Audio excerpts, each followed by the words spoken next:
In this video, we'll add username into our project. First, let's have a look in our database. So in previous video, we created our user table like this, but we only store email, password, and other fields added by DeviceGem. But if we want to store username, well, we can't because we don't have this field in our database yet. So now let's add username into our database. So let's open terminal and run Rails G migration add name to user name string, enter. So remember that Rails is all about convention. When you type like this, add name to user, Rails will run add name columns to user table. Then you specify the column name and the data type. Okay, so don't forget to run Rails db migrate to migrate your database.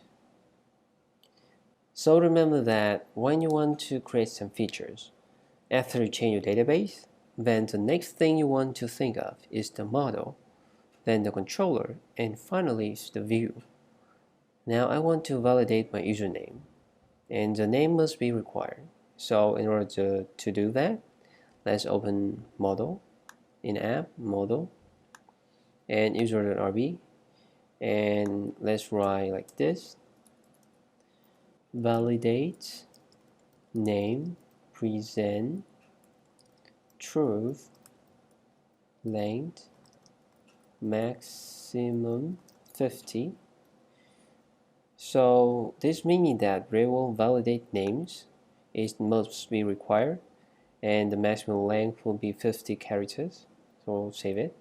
So you can go to this link to learn more about many ways to validate. For example, validate numbers, strings, and format, email, etc. Okay. So only one more thing to go.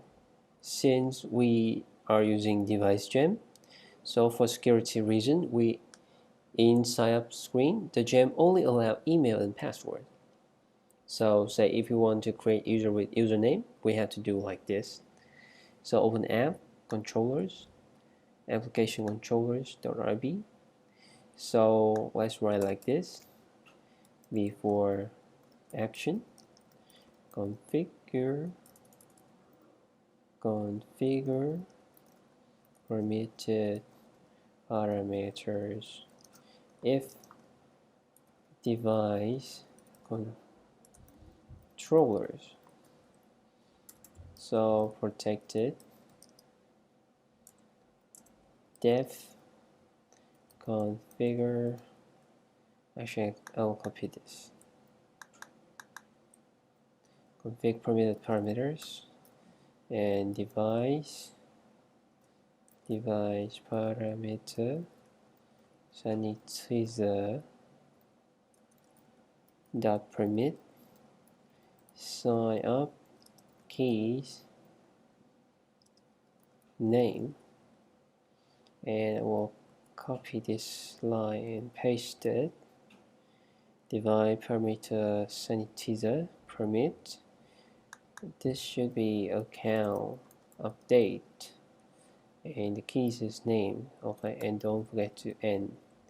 So by the way, this is not my code. This code comes from Device. So you could go to Device GitHub page to read more detail. So make sure to code exactly like this, or it's not gonna work. So that's it for this session. See you in next video.